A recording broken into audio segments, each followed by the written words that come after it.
क्लैपमा के 54वें एजीएम और 62 सिंपोसियम के एक ऐतिहासिक कार्यक्रम में मंच पर विराजमान श्रीमान तलासरी श्रीनिवास यादव गारू, जो अभी अपने निजी काम के कारण हमारे बीच से गए, एक दो दिन पूर्व ही हमारे साथ, हमारे सभी वरिष्ठ अधिकारियों के साथ, अपनी पूरी टीम के साथ 1 घंटा 1.5 घंटा हमारे साथ वो बैठ के गए थे और पूरे राज्य का ब्यौरा भी हमारे साथ चर्चा किया था और राज्य के लिए ज़रूरी डिमांड भी भारत सरकार के सामने उन्होंने बहुत ही अच्छे तरीके से रखी थी और कुछ चीज़ों में उन्होंने पहल की है। आज ये अभी हमारे बीच नहीं है, मगर मैं इनको आप सभी के बीच में कांग्रेट्स करने वाला था कि उन्होंने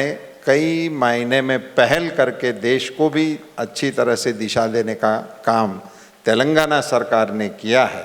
इसको हम एक्नॉलेज करेंगे। ये मोबाइल वैन का उनका प्रयोग हमने पूरे भारत को लागू किया। अभी हम पूरे देश में ये पैटर्न पे हम भारत सरकार 100% भारत सरकार की ग्रांट से पूरे देश में मोबाइल यूनिट देने का निर्णय किया।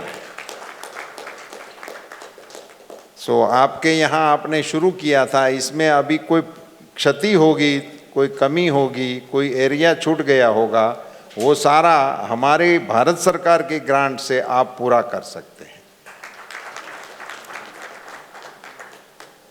हमारे संसद में हमारे साथी श्रीमान बीबी पाटिल गारू, श्री रंजीत रेड्डी गारू जी, हमारे जॉइंट सेक्रेटरी श्रीमान चौधरी जी, श्रीमान नीरज श्रीवास्तव जी चेयरमैन श्री, और देश पांडे जी हमारे वरिष्ठ साथी एवं मित्र भी, डिग्निटरीज ऑन डाइस, और आप सब इंडस्ट्रीज के सभी साथी, देवियों और सज्जनों, आप सभी को मेरी बहुत बहुत शुभकामनाएं और धन्यवाद के साथ मैं क्लैपमा का आभारी हूं कि आपने मुझे इस अवसर पर आपके बीच आने का आमंत्रण दिया। आपने मिलके कई बातों का हमारे साथ शेयर भी किया था। आज भी यहाँ सभी वक्ताओं ने हमारे लाइव स्टॉक के बारे में, फीड एंड फॉडर के बारे में, हमारी स्थिति को काफ़ी उजागर करने का बहुत ही अच्छा प्रयास किया है।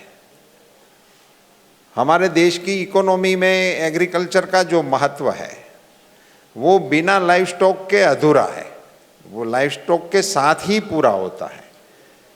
अब समय यांत्रिकी का आ गया, इसीलिए, वरना खेती ही लाइव स्टॉक से होती थी, मगर अब टेक्नोलॉजी इंटरवेंशन के कारण उसमें से वो थोड़ा हिस्सा उसका कम हुआ है। फिर भी हमारे प्रधानमंत्री जी की जो मंशा किसानों की आय को दुगुनी करने की है, उसमें एलाइड सेक्टर का बराबर का हिस्सा है और उसी के आधार पर ही उनकी आय दुगुनी हो सकती है।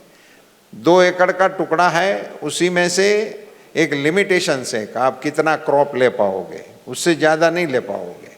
अभी उसी में ही उनकी आय को दुगुनी करनी है तो उसी में ही लाइव स्टॉक होना चाहिए, उसी में ही कुक्कुट होना चाहिए, उसी में ही पोल्ट्री होना चाहिए, उसी में ही शहद की कॉलोनी होनी चाहिए, उसी में इन सारी चीज़ों को उन्हीं के साथ जोड़ने का उपक्रम रचाने का आशय भारत सरकार का है। ये दुगुनी आय करने के मामले में इन सभी को जोड़ के किसान की आय दुगुनी होगी। जैसे हमारे जॉइंट सेक्रेटरी जी ने बताया कि भारत सरकार ने अभी अपनी पॉलिसी में जो चेंज किए हैं, सारी पॉलिसी में आपके साथ अभी इस मंच से डिबेट करूँ वो कोई ज़रूरी नहीं है, मगर जो चेंज किए हैं वो ये है कि हमने एंटरप्रेन्योर्स को ताकत देने का प्रावधान किया है।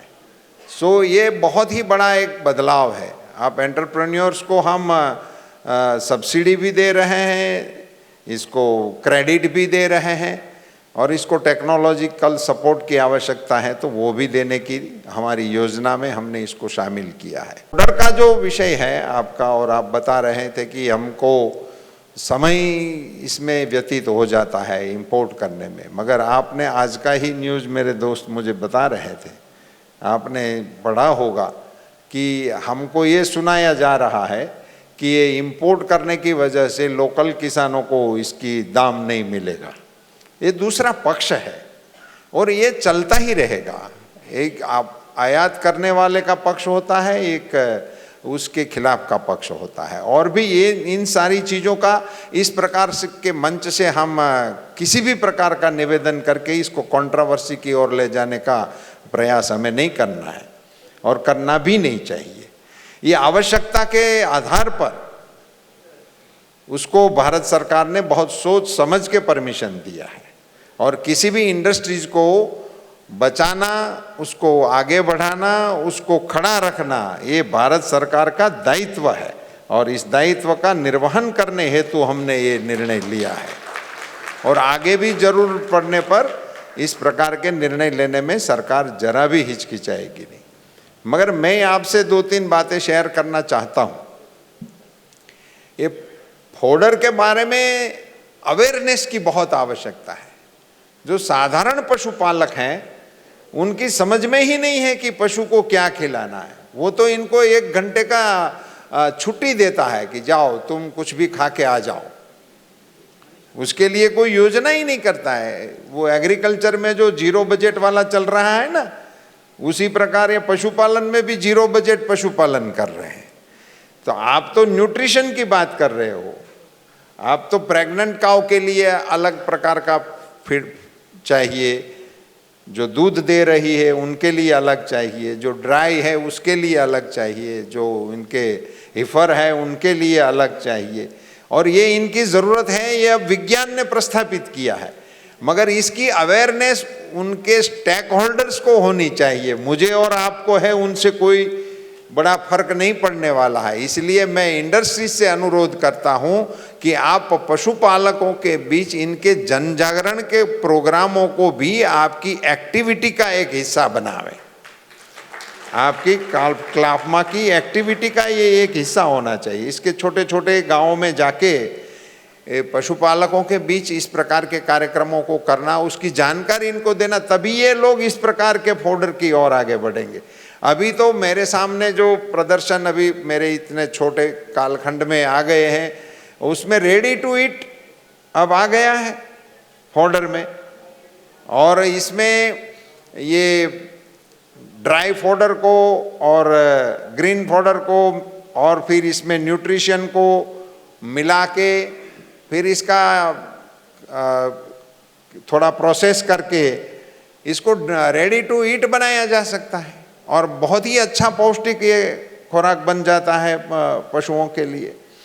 और हमारे पास वेस्ट भी इतना है, जो वहाँ जला भी रहे हैं, वो भी एक समस्या है। वो फोडर ही है। जो पराली जलाने का बड़ा कार्यक्रम चल रहा है पंजाब, हरियाणा, पश्चिमी उत्तर प्रदेश और दिल्ली के आसपास के इलाके में, तो वो एक प्रकार से फोडर ही है। हालांकि इसमें जो अपना बासमती राइस का फोडर है या पराली है या गेहूं का पराली है, उसको नहीं जलाते, तो वो पशुओं को सीधा खाने के काम में आ जाता है।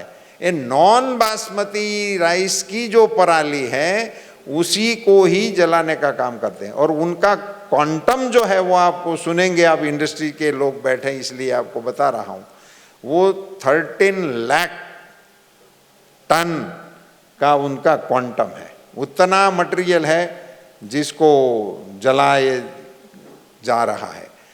अभी मेरे पास कच्छ से, गुजरात के हमारे प्रांत से करीबन 1 लाख इतना बेल्स की डिमांड आई है। वो इसको इसी ही रूप में ले लेने के लिए तैयार है। जहां अवेलेबल नहीं है वहां के पशु इनको भी खा जाते हैं। जो फ्री वाले हैं उनको तो ये भी अच्छा लगता है और वो मेरे हिसाब से 3 रुपया भी देने के लिए रेडी है, 3 रुपया पर केजी देने के लिए तैयार है। जिनको हम आग लगा रहे हैं, उनको वो 3 रुपया किलो खरीदने के लिए तैयार है। हमने इन सभी स्टेक होल्डरों के साथ बैठकर इसका बेलिंग करके उसको पहुंचाने का, ट्रांसपोर्टेशन करने का एक टास्क फोर्स बना के हम इस सारे काम में लगे हुए हैं। मेरी आप सबसे विनती है कि आप भी इसमें टेक्नोलॉजी का इंटरवेंशन करके बड़े पैमाने में होल्डर का निर्माण करना चाहिए। इसमें थोड़ा सिलिका का पोर्शन ज़्यादा है, जो साइंटिफिकली जो एनालिसिस करने वाले हैं उसका कहना है, और इसकी वजह से उसका पाचन करने में पशुओं को थोड़ा दिक्कत पड़ता है। अभी इस पोर्शन को इनका जवाब साइंस के पास हमें पूछना चाहिए, तो उसका थोड़ा प्रोसेस कर देने से इतना बल्क में आपके पास फॉडर की अवेलेबिलिटी हो सकती है। उस दिशा में आपको सोचना चाहिए, और उसी में आगे बढ़ने के लिए आपको कोई सरकारी सहायता की आवश्यकता हो तो हमको बताना, उसके लिए हम आपके साथ खड़े हैं।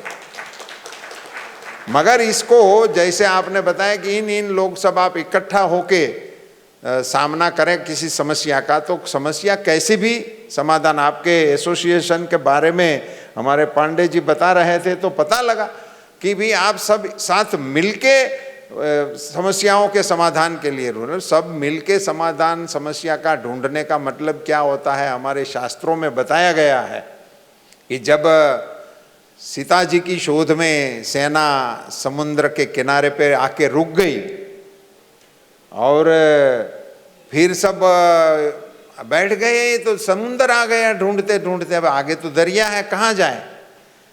मगर वो संपाति ने बताया, वो दूर का देख सकता था, तो उसने बताया कि सामने लंका में वहाँ सीता जी बैठी है अशोक वाटिका में, मगर बीच में समुंदर है, क्या करें। सभी लोग बोलने लगे कि मैं आधे तक जंप मार सकता हूँ। किसी ने कहा कि मैं सीधा जंप मार के सामने जा सकता हूँ पर रिटर्न नहीं आ सकता हूँ। ऐसी दुविधा में सारे लोग बैठे थे। तब उसके में सबसे बुजुर्ग आदमी थे कपिपति जाम्बवंत जी, उन्होंने उनको मार्गदर्शित किया और हनुमान जी के सामने जाके उन्होंने कहा कि आप क्यों चुप बैठे हो, ये सब बता रहे हैं कि मैं ये कर सकूं, आप करने में आप में पूरी क्षमता है, आप तो पवन के पुत्र हो और आप चुप बैठे हो, और राम काज के लिए ही आपका अवतार हुआ है। जब उसको ये स्मरण दिलाया गया कि राम काज के लिए ही आपका अवतार हुआ है, भगवान श्री हनुमान जी महाराज ने कनक बोधराकार शरीरा समर भयंकर अतिबल वीरा, स्वर्ण के पहाड़ जितना शरीर को बना के जाम्बवंत जी को बताया कि लंका में जाके पता करके ना आओ, आप कहे तो रावण सहित सबको इधर लेके आ जाऊं। तो उसको सुधार करना पड़ा मैंडेट में कि आपको ये काम नहीं करना है, वो भगवान करेंगे, आप सिर्फ रजिस्टर एडी से एड्रेस लेके आ जाओ। और हनुमान जी समुद्र लांग गए, और ये वो पहला सर्जिकल स्ट्राइक था।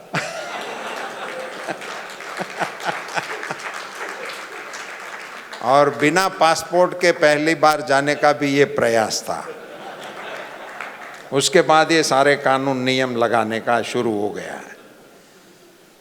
मगर स्टोरी में इसके लिए नहीं कहा, स्टोरी मैंने आपको इसके लिए कहा, उसके बाद की जो कथा है वो बहुत रोचक है। बाद में किसी ने भगवान को सलाह दिया कि भाई अभी ये तो हो गया, पता लग गया, मगर अभी वहाँ सेना लेके कैसे जाए। तभी उसको किसी ने रास्ता बताया कि यहाँ बांध बांधना पड़ेगा, सेतु बांधना पड़ेगा। तो भाई समुद्र में सेतु कैसे बांधा जाए। तो ये मेरे हिसाब से कथा तुलसीदास जी ने या अन्य महापुरुषों ने जो लिखी होंगी, उनका आशय जो भी होगा वो मुझे क्षमा करे, मगर मेरा ऑब्जर्वेशन ऐसा है कि समुद्र बांधने जैसा भी कोई काम हो तो ये समस्या का उसका आयाम है कि समस्या कितनी है। समुद्र को बांधने जैसी समस्या है, तो उसका सॉल्यूशन क्या था। वहाँ की जो गणना का कैलकुलेशन है, वहाँ 18 पद्म सेना उधर हाजिर थी, ऐसा लिखा गया है। पद्म 18 सेना उधर थी, 18 पद्म सेना उधर थी। इतनी बड़ी सेना का सेनापति था अंगद, और उस सेना को आज्ञा थी कि जब तक सीता जी का पता लेकर आप नहीं आओगे तब तक आप जंगल के फल फूल भी नहीं खा पाओगे, ऐसी उसको आज्ञा थी। सभी को एक की ही आज्ञा में चलना था। सेना इतनी बड़ी थी मगर मिलकर सब एक की आज्ञा में चलते थे। सो हमारा सॉल्यूशन इतना ही है कि हम सेना बहुत बड़ी है पर मिलकर एक की आज्ञा में चलने का काम करें तो समुद्र भी बांधा जाता है। सो आप इतनी बड़ी सेना है और समस्या कितनी भी हो उसको बांधा जाता है। वर्तमान में भारत सरकार ने एक एफपीओ बनाने का बहुत बड़ा विजनरी कार्यक्रम लिया है। वो एफपीओ का मतलब होता है सब इकट्ठा हो जाए। हमारे एग्रीकल्चर की समस्या है, हम छोटे किसान 2 एकड़ 2.5 एकड़ 1 एकड़ वो क्या कर सकेंगे, टेक्नोलॉजी का उपयोग कैसे कर पाएंगे, वो बार्गेनिंग कैसे कर पाएंगे, वो अपना माल का स्टॉक कैसे रख सकेंगे, उनको ये कुछ कर ही नहीं सकते। मगर यदि ये 1-1 एकड़ वाले 500 लोग इकट्ठे हो गए और 500 एकड़ का ब्लॉक बना ले तो क्या होता है, वो दवाई वाले उनको पूछने जाते कि भाई आपको 500 एकड़ की दवाई चाहिए तो किसी से लेना नहीं, हमारा गाड़ी आकर वहां दे जाएगा। ये ब्लॉक हो गया तो वो पूछने जाएगा, वो अकेला 2 एकड़ वाला उनकी दुकान में जाएगा तो 3 बार तो उनके कपड़े देखेंगे, बाद में उधार देने का मना करेंगे। ये बात सही है ना, वो इकट्ठा हो गए तो इसका ये समाधान निकल सकता है।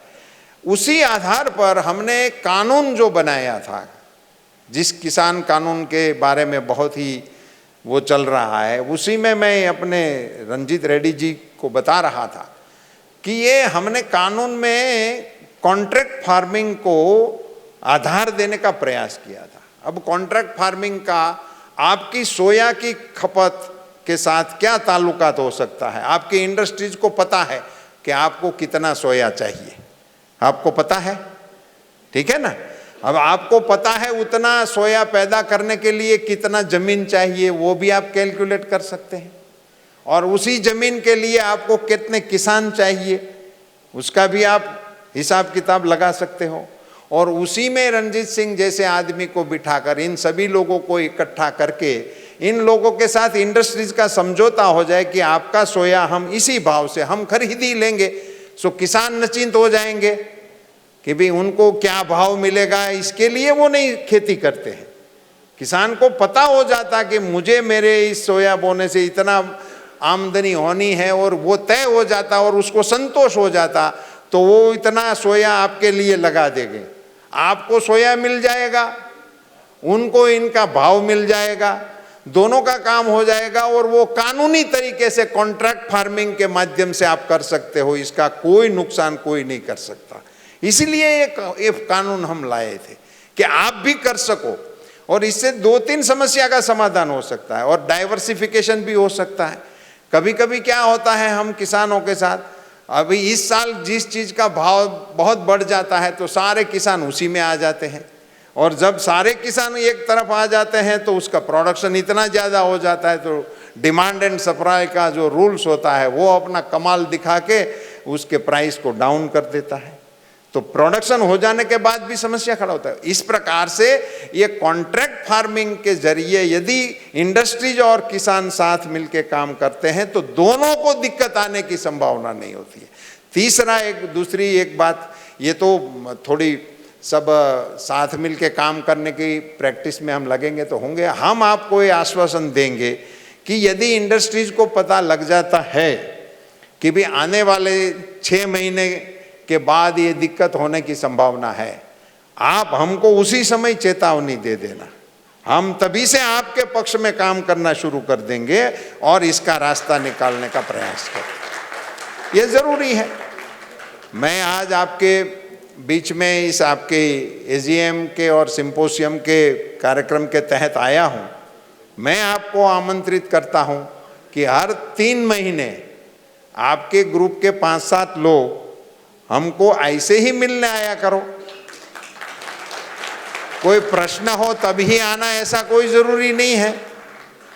चाय पान पी के कोई प्रश्न नहीं है तो इंडस्ट्रीज मजे में है, आप भी मजे में रहना, चाय पानी पी के निकल जाने का, खुशखबरी देना लेना, बताते रहना कि इन चीज़ों का ये भाव चल रहा है, ये बाबतों में हम आगे बढ़ रहे हैं, ये समस्याएं हमारे साथ आ रही हैं। तो इस प्रकार से नियमित रूप से मिलने का एक उपक्रम बना लें हम सरकार के साथ। आप जैसे एसोसिएशनों का मैं अपने विभाग में से चौधरी जी आप बना लेना कि ये काल्फमा है या और अपने फिशिंग डिपार्टमेंट में जो भी एसोसिएशंस हैं उनका अपने एनिमल हस्बेंड्री और फिशरीज दोनों सेक्टर में इसके प्रमुख एसोसिएशनों को हर साल में 3 बार बुला ही लेना, सामने से न्योता देकर। कोई काम है तो ठीक है, नहीं है तो खुशी खुशी आप निकलो। सरकार की जो योजनाएं हैं उसको एक बार आप हमारी गैरहाजिरी में आपके बीच में इसका डिस्कशन करना चाहिए। अभी तो हमने पिछले महीने ही इसको अप्रूव किया है, जो एंटरप्रेन्योरशिप वाला प्रोग्राम है वगैरह जो भी है, और इन सारी योजनाओं की समीक्षा करके आप उसी विभाग के साथ जुड़े हुए इंडस्ट्रीज के प्रतिनिधि हो तो आप भी इस योजनाओं की समीक्षा करके अंतिम पायदान पर खड़े लोगों को इन योजनाओं का बेनिफिट कैसे मिल सके और उसमें आप क्या कर सकते हैं और इसमें आपके लिए भी क्या है कुछ की नहीं है या क्या होना चाहिए, आज के भी आपके इस मंथन में इनके बारे में भी आप रिजॉल्व करके सभी के साथ फिर हमारे संज्ञान में डालना। हम इसके लिए और आपके इंडस्ट्रीज के लिए, और आपका इंडस्ट्रीज मतलब हमारा ही इंडस्ट्रीज है, और आप एक एक इंडस्ट्रीज किसी भी सेक्टर की हो वो सभी मिलके भारत की इंडस्ट्रीज बनती हैं, और सभी भारत की इंडस्ट्रीज को प्रधानमंत्री जी ने आह्वान किया है आत्मनिर्भर भारत बनाने का।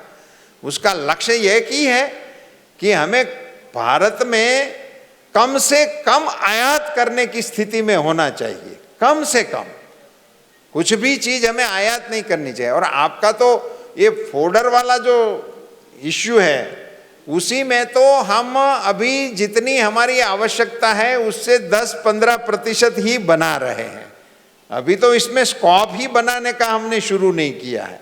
और नीचे जैसे मैंने कहा ऐसे अवेयरनेस का भी बहुत कमी है।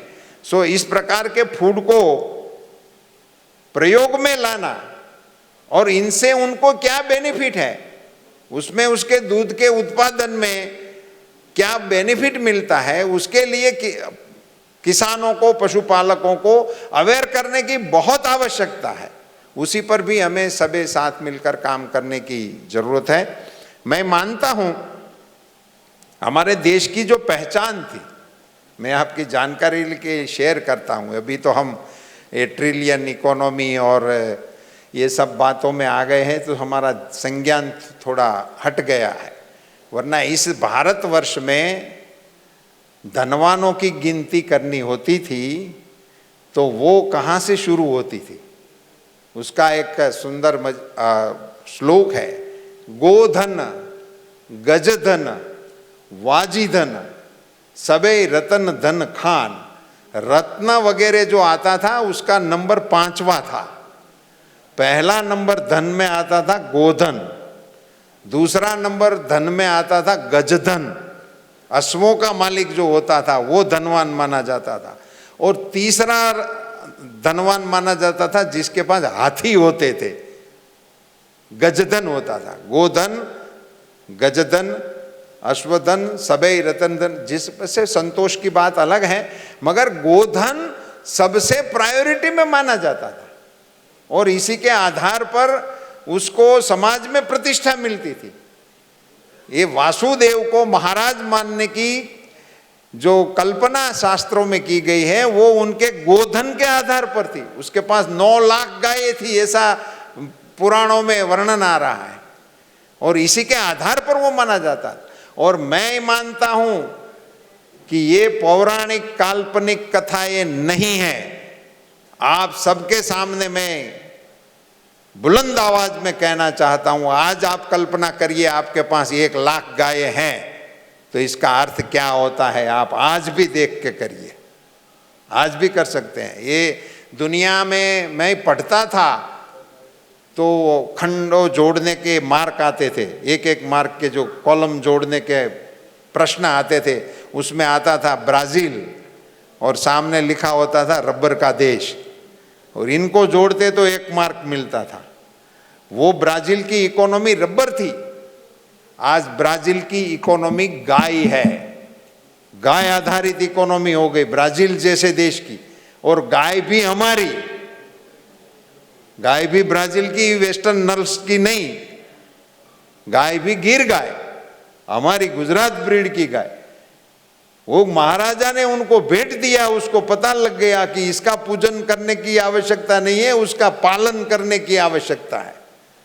और आज ब्राज़ील की इकोनॉमी गिर ब्रीड गाय के आधारित हो गई है। वहाँ 50 लीटर दूध देने वाली गाय हैं और गिर ब्रीड की है। आज भी वो गोधन, आज भी वास्तविकता में भी गोधन नंबर 1 पे आ गया आज भी। और उसी के साथ जुड़ी ये इंडस्ट्रीज है, और सभी प्रकार के जितने भी हमारे प्राणी हैं उन सबके लिए जो फोडर की आवश्यकता है, उसमें टेक्नोलॉजी को साथ जोड़ते हुए, उसमें सरकारी नियम पॉलिसी, उन सबको मिला के जैसे हम अन्न में स्वावलंबी हैं, ऐसे ही पशुओं के फोडर में भी हमें स्वावलंबन की दिशा में जाना चाहिए और उसकी ज़रूरत के हिसाब से उसको उपलब्ध कराने की कोशिश करनी चाहिए। अभी ये पेंडेमिक का समय चला और बहुत कंट्रोवर्सियों का मीडिया में आप सब ने सामना किया, हम सब ने उसके बारे में भी एक अलग से पूरा सत्र होना चाहिए, ऐसा ये विषय है, इसलिए इसमें बहुत नहीं मुझे कहना है।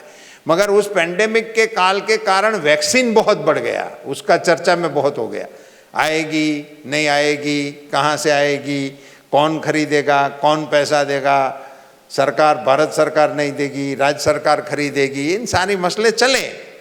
बाद में मोदी जी ने कह दिया कि पूरे भारत के लिए मुफ्त भारत सरकार देगी, तो सारे बबूल बैठ गए, वो अलग बात है। और 80 करोड़ लोगों को एडमिनिस्ट्रेट हो गया तो ये इश्यू भी निकल गया, और एक दिन में 2.5 करोड़ को वैक्सीनेट करके आरोग्य विभाग ने कमाल भी कर दिया। तो ये जो है वैक्सीनेशन का, ये चर्चा में रहा। अब मैं आपके साथ शेयर करता हूँ कि भारत में कोरोना वैक्सीन 130 करोड़ लोगों को मुफ्त देने का ऐलान प्रधानमंत्री जी ने किया। उससे पहले प्रधानमंत्री जी ने देश के सभी पशुओं के लिए वैक्सीनेशन करने का ऑर्डर किया है, और 100% भारत सरकार की ग्रांट से कराने का किया है।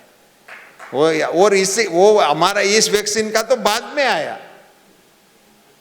ये एग्रीकल्चर इंफ्रास्ट्रक्चर फंड जो आया 1 लाख करोड़ का आत्मनिर्भर भारत पैकेज के तहत, उससे पहले एनिमल हस्बेंड्री का इंफ्रास्ट्रक्चर फंड जो है उसकी घोषणा प्रधानमंत्री जी ने कर दी थी। सो प्रधानमंत्री जी के फोकस में है। नरेंद्र भाई मोदी जी गांव, गरीब, किसान, पशुपालक, मछुआरे, उनके पक्ष में काम करने वाला आदमी है। इसीलिए आज़ादी के बाद किसान क्रेडिट कार्ड किसानों को मिलता था, वो किसान क्रेडिट कार्ड किसानों की तरह पशुपालक को भी देने का निर्णय किया है और मछुआरों को भी देने का निर्णय किया है। अभी भी इसमें बहुत असमंजस चल रही है। हम कोशिश में लगे हैं कि बैंकों के साथ मिलके, हमारे फाइनेंस डिपार्टमेंट के साथ मिलके इनकी सरल SOP बना के सभी पशुपालकों को और सभी मछुआरों को इनकी सुविधा देने का हम प्रयास करने वाले हैं। मैं मानता हूं कि ये छोटे तबके के लोगों के लिए भारत सरकार की ओर से इस प्रकार का कार्यक्रम लाना, ये मोदी जी के अपने विचारों के कारण हो रहा है। तो इसी के चलते कोई विभाग को छोड़ने का, न छूने का कोई आशय है ही नहीं। भारत सरकार हम सभी उद्यमियों के लिए उनके हाथ को थाम के उनको सफलता के शिखर तक ले जाने का प्रयास करने में जहां भी आवश्यकता होगी वहां आप आवाज देना, भारत सरकार आपके साथ खड़ी होगी। यही कामना के साथ हमारे एसोसिएशन के सभी पदाधिकारियों को मैं शुभकामनाएं देता हूं। आपके इस एजीएम के और सिंपोसियम के माध्यम से, आपकी चर्चाओं के माध्यम से जो भी अच्छे सुझाव भारत सरकार के सामने रखने योग्य वो हमारे संज्ञान में लाना। हम मिलते रहेंगे, मिलकर आगे बढ़ते रहेंगे, मिलकर देश को ऐसी ऊंचाई पर ले जाने का प्रयास हम सब करें कि देश फिर से विश्व गुरु के स्थान पर बैठे और हम इसका गर्व ले सके। आप सबका बहुत बहुत धन्यवाद।